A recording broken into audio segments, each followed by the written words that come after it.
जो है वो फट गया और इसमें जो है 9 लोगों की मौत और कई अन्य जो है घायल हुए हैं। फिलहाल इस एरिया की तस्वीरें हम आपको दिखा रहे हैं कि किस तरह से ये पूरा एरिया जो है सील करके रखा गया है और जगह जगह पर सुरक्षा कर्मी जो है वो तैनात रखे गए हैं। और कल रात से ही हम देख रहे हैं तमाम तर जो ऑफिशियल्स है, चाहे हम पुलिस की बात करें या इंडियन आर्मी की बात करें, वो यहाँ पर पहुँच रहे हैं और मौके का जायजा ले रहे हैं कि किस तरह से ये ब्लास्ट जो है हुआ है। हालांकि कहीं ना कहीं एक लापरवाही भी हम मान सकते हैं, एक लापरवाही के तहत जो है ये ब्लास्ट हुआ है कि किस तरह से 360 किलोग्राम का ये अमोनियम नाइट्रेट जो है इस पुलिस स्टेशन के अंदर रखा गया था, जो कि अचानक विस्फोट हुआ और इस विस्फोट में जो है 9 लोग जो है मारे गए हैं। फिलहाल पुलिस की जितनी भी टीम्स है वो इस समय यहाँ पर पहुंची है, जो कि जांच कर रही है इस ब्लास्ट के हवाले से, क्योंकि आसपास के जो घर है उन्हें भी काफ़ी नुकसान जो है पहुंचा है। साथ साथ जो पुलिस स्टेशन है वो पूरी तरह से मलबे के ढेर में तब्दील हो चुका है। फिलहाल जिस तरह से एक बड़ा मॉड्यूल जिसमें कई सारे डॉक्टर्स इन्वॉल्व रहे हैं, चाहे हम जैश के लिंक्स की बात करें तो इसको जिस तरह से सुरक्षा एजेंसीज इस समय जांच रही थी, तो उसी के चलते जो है उसी दौरान एक एमोनियम नाइट्रेट जो पुलिस स्टेशन नौगाम में रखा गया था और कल रात को इसी का निरीक्षण चल रहा था, इसी को देख रहे थे और मैजिस्ट्रेट भी वहां पर मौजूद था जब ये ब्लास्ट हुआ। और इस ब्लास्ट में अभी तक 9 लोगों की मौत और कई अन्य जो है इस समय अस्पतालों में घायल पड़े हुए हैं। तस्वीरें आप देख सकते हैं नौगाम पुलिस स्टेशन के, जहां पर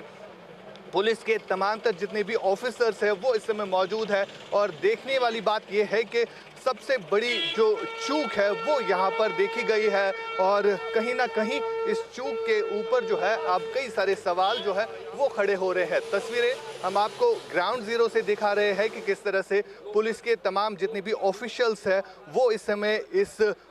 जाए मौके पर पहुंच चुके हैं, जो कि हर एक चीज़ को बारीकबीनी से देख रहे हैं कि किस तरह से ये जो विस्फोट हुआ है इसके पीछे किस तरह का लापरवाही हुई है और किस तरह की चूक जो है यहाँ पर हुई है, जो कि फिलहाल देखा जा सकता है। फिलहाल तस्वीरों के जरिए ये खास तस्वीरें हम श्रीनगर नौगाम पुलिस स्टेशन के बाहर की आपको दिखा रहे हैं। यहाँ पर पुलिस के कई सारे ऑफिशियल्स जो है कल रात से ही पहुँचे थे और कल रात से ही इन चीज़ों को देखा जा रहा था और कल रात को ही इसका निरीक्षण जो है चल रहा था, जब कल शाम को यहाँ पर फॉरेंसिक टीम्स के साथ साथ जो मैजिस्ट्रेट होता है उसकी निगरानी में ये विस्फोट जो है यहाँ पर हुआ है। फिलहाल कई सारे लोग जो है जिनको अभी तक आइडेंटिफाई नहीं किया गया है इनमें से, और उन चीज़ों को देखा जा रहा है। कई सारे लोग ऐसे भी हैं जिनके घायल जनों के परिवारजन जो है वो यहाँ पर पहुँचे थे, वो इस चीज़ को देख रहे थे कि उनके घर वालों में से कौन कौन मिसिंग है। फिलहाल इस एरिया को जो है पूरी तरह से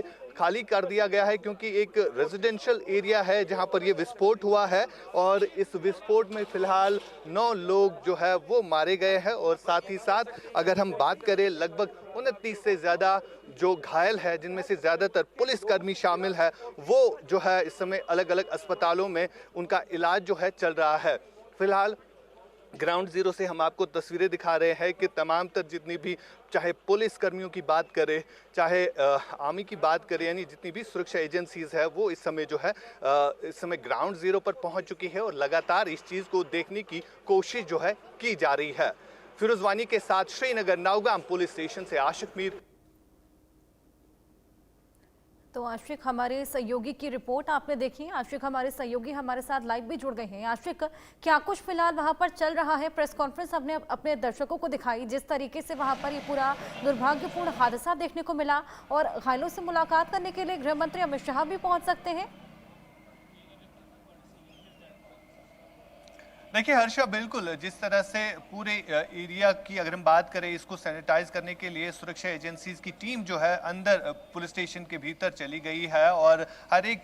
शख्स की सेफ्टी और सिक्योरिटी के लिए इस समय तमाम तर मेजर्स उठाए जा रहे हैं। और बड़ी डेवलपमेंट ये भी है कि देश के गृह मंत्री का विजिट जो है हो सकता है शाम तक गृह मंत्री जो है यहाँ पर पहुँच सकते हैं और जो इस ब्लास्ट में घायल हुए हैं उनके परिवारों से भी मुलाकात करेंगे और साथ ही साथ जो इसमें मारे गए हैं उनसे, उनके परिवारों से भी मिलेंगे। फिलहाल ग्राउंड जीरो की ये तस्वीरें हम आपको दिखा रहे हैं, क्योंकि अभी भी हम नौगाम पुलिस स्टेशन के बाहर खड़े हैं, जहां पर तस्वीरों के जरिए आप देख सकते हैं कि इस एरिया को पूरी तरह से सुरक्षा बल, जिसमें Jammu Kashmir police, Indian army, CRPF के जवान आपको दिखेंगे इस पूरे एरिया में, क्योंकि अभी भी यहाँ पर सैनिटाइजेशन वर्क जो है वो चल रहा है। अभी भी खदशा है कि कुछ और एक्सप्लोसिव जो है अंदर हो सकता है, जिसके चलते इस पूरे एरिया को फिलहाल पुलिस ने जो है बंद करके रखा है, बैरिकेडिंग करके। किसी भी लोकल जो कि यहाँ के रहने वाले हैं उनको अंदर जाने की इजाज़त नहीं दी जा रही है। हालांकि इस हमले में जो है एक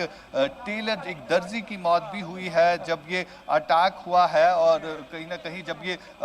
विस्फोट फटा है तो उस समय एक टेलर वहाँ पर मौजूद था, जो कि इसी लिए वहाँ पर लाया गया था ताकि जो भी अमोनियम नाइट्रेट है उसको पैक किया जाए मजिस्ट्रेट के सामने। तो उन सब चीज़ों को लेकर जो है एक लोकल यहाँ के एक दर्जी भी शामिल थे जो यहीं पर रहते हैं, उनकी भी मौत जो है इस हादसे में हुई है। और फिलहाल की अगर हम बात करें तो लगातार सुरक्षा एजेंसीज के तमाम तर ऑफिशियल जो है वो स्पॉट का विजिट करते हुए नजर आ रहे हैं, जो कि आपको तस्वीरों में आगे दिखाएंगे कि किस तरह से पूरे एरिया को सैनिटाइज किया जा रहा है। और मकसद ये है कि तमाम तर लोग जो भी अंदर फंसे हुए हैं उनको जो है सेफ तरीके से निकाला जाए, और उनकी सेफ्टी और सिक्योरिटी के लिए तमाम तर मेजर्स जो है इस समय उठाए जा रहे हैं। हर्षा, बिल्कुल आशिक, इसी बीच कुछ और तस्वीरें हम अपने दर्शकों को दिखा रहे हैं जहां पर हम देख पा रहे हैं कि लोकल्स और पुलिस के बीच में झड़प भी हो रही है। झड़प की वजह क्या?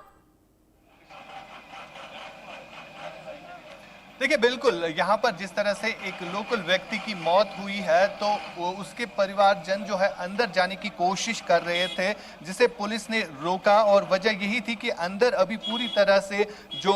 सैनिटाइजेशन का काम है वो मुकम्मल नहीं हुआ है। हालांकि सिर्फ पुलिस के वाहन ही आपको अंदर जाते हुए नजर आएंगे, और जो भी फॉरेंसिक टीम है, चाहे हम एसडीआरएफ, एनडीआरएफ की बात करें, साथ साथ जितनी भी सुरक्षा कर्मी है वो आपको अंदर दिखेंगे। सिविलियन कोई भी आपको अंदर नहीं दिखेगा, क्योंकि ये एरिया जो है अभी पूरी तरह से सैनिटाइज नहीं हुआ है। जिस तरह से वहां पर एमोनियम नाइट्रेट, जिसकी अगर हम जिसकी संख्या की बात करें, काफी भारी मिकदार में जो है वहां पर एमोनियम नाइट्रेट जो है वो पाया गया है। और इसी पुलिस स्टेशन के अंदर जो है अब पूरी तरह से इसको सैनिटाइज करने की कोशिश जो है की जा रही है, क्योंकि एक रेजिडेंशियल एरिया है। या एक महिला एक भी देखेंगे जो कि अंदर जाने की कोशिश कर रही है अपने घर की तरफ, और यहाँ पर बिल्कुल भी अंदर जाने के लिए मना किया जाता है। तो इस तरह जो है यहाँ पर काम इस समय चल रहा है। किसी भी सिविलियन को जो है अंदर जाने की इजाजत बिल्कुल भी नहीं दी जाती है, क्योंकि ये एरिया अभी जो है पूरी तरफ से सैनिटाइज हुआ नहीं है। और लगातार यहाँ पर इस तरह जो लोकल्स है वो अंदर जाने की कोशिश इससे पहले भी कर रहे थे, लेकिन पुलिस इन्हीं लोगों की एहतियात के लिए जो है इनको रोक रही है, ताकि जब तक ना पूरा एरिया सैनिटाइज हो जाए उससे पहले जो है किसी को भी अंदर जाने की इजाजत जो है नहीं दी जाएगी। अच्छा, क्या जो तमाम टीमें रेड्स को कंडक्ट करने के लिए जा रही थी उनको भी रोका जा रहा था लोकल्स द्वारा, क्या उसको लेकर भी आपत्ति है वहां के सिविलियंस को? देखिए, नहीं, जिस हिसाब से यहाँ पर इस समय काम चल रहा है, जितनी भी फॉरेंसिक टीम्स है वो इस समय अपना काम जो है अंदर कर रही है, और उसी काम में कोई खलल न पैदा हो जाए तो लोकल्स को यहाँ पर रोका गया है जिनके घर अंदर है। हालांकि अंदर जितने भी लोग रह रहे थे उन्हें कल रात को ही यहाँ से निकाला गया था। कुछ लोग जो है खुद से ही यहाँ से निकले थे, क्योंकि रात के समय में लोगों को कहीं डर जो है अभी भी सता रहा था कि फिर से कोई ऐसी ब्लास्ट की आवाज जो है ना सुनाई दे, जिस तरह से कल ये ब्लास्ट हुआ है। और इस ब्लास्ट में जिस हिसाब से 9 लोगों की मौत और कई अन्य इस समय घायल अस्पतालों में है, और उसमें एक दर्जी भी शामिल है जो यहीं का स्थानीय निवासी था। और उसी के चलते यहाँ पर लोग जो है भीड़ इकट्ठा कर रहे थे, अंदर जाने की कोशिश कर रहे थे, क्योंकि स्थानीय लोग जो है वो मांग कर रहे थे कि उनकी डेड बॉडी जो है वो पुलिस के पास है और वो इनके परिवारजनों तक जो है पहुंचनी चाहिए। लेकिन उसी के चलते यहाँ पर लोग जो है इकट्ठा हुए, भीड़ जमा हो गई। और अभी भी आपको तस्वीरों में दिखाएंगे कुछ लोग जो कि सिविलियंस है, जो कि यहाँ पर सड़क पे है, इन्हें अंदर जाने की इजाजत जो है बिल्कुल भी नहीं दी जाती है, क्योंकि ये एरिया जो है पूरी तरह से सील कर दिया गया है। जिस हिसाब से कल अमोनियम नाइट्रेट ब्लास्ट हुआ, और ये भी कहा जा रहा है कि और भी ऐसी चीजें वहां पर हो सकती है विस्फोटक, जो कि लोगों के लिए जानलेवा साबित हो सकती है। फिलहाल जिस तरह से इस पूरे एरिया का कॉर्डन किया गया है सुरक्षा बलों की तरफ से, किसी भी आम व्यक्ति को अंदर जाने की इजाजत जो है नहीं दी जा रही है। वजह यही है, सुरक्षा एजेंसी इन तमाम चीजों को इंश्योर करना चाहती है कि कोई भी ऐसा अनटूवर्ड इंसिडेंट फिर से ना हो जिससे किसी की जान जो है वो चली जाए। हर्षा, बिल्कुल, यहाँ पर लगातार फिलहाल सैनिटाइजेशन का काम और इसी वजह से लोकल्स को रोका जा रहा है, जिसकी वजह से ये झड़प की तस्वीरें सामने आ रही हैं और लगातार वहाँ पर जो रेड्स भी कंडक्ट की जा रही हैं, फिलहाल उसमें भी सहयोग पूरा सिविलियंस का देखने को मिल रहा है। आशिक, जो हमने एक्सप्लोजन देखा अमोनियम नाइट्रेट की वजह से, फिलहाल क्या पूरा अमोनियम नाइट्रेट डिस्ट्रॉय हो चला है या उसको कहीं पर मूव किया गया है? देखिए, जिस तरह से पुलिस की डीजीपी की तरफ से एक प्रेस वार्ता बुलाई गई और उस प्रेस वार्ता में सिर्फ ये कहा गया कि जो इसमें मारे गए लोग हैं वो कौन कौन से लोग थे, ज़्यादातर उसमें पुलिसकर्मी ही थे और एक सिविलियन था जो कि एक दर्जी था, उसे वहाँ पर बुलाया गया था पैक करने के लिए। ये जो तमाम तर अमोनियम नाइट्रेट, लगभग 360 किलोग्राम का अमोनियम नाइट्रेट दिल्ली के फरीदाबाद से रिकवर किया गया था डॉक्टर मुजम्मिल की रेजिडेंस से, और उसी को जो है सील करने के लिए एक दर्जी बुलाया गया था जो सिविलियन है, उसकी भी मौत इसमें हुई है। और इन सब चीज़ों के लिए जो है पुलिस की तरफ से एक प्रेस कॉन्फ्रेंस की गई। हालांकि ये भी कहा गया कि पुलिस स्टेशन जो है पूरी तरह से तबाह हो चुका है और उसी हवाले से ये प्रेस कॉन्फ्रेंस जो है बुला गई। यानी एक्सीडेंटल ब्लास्ट हम कह सकते हैं जो कि कल रात को यहाँ पर हुआ। दुर्भाग्यपूर्ण घटना रही, हालांकि जांच पड़ताल इसको लेकर लगातार जारी। आप नजर बनाए रखिएगा। फिलहाल बहुत शुक्रिया। अब जो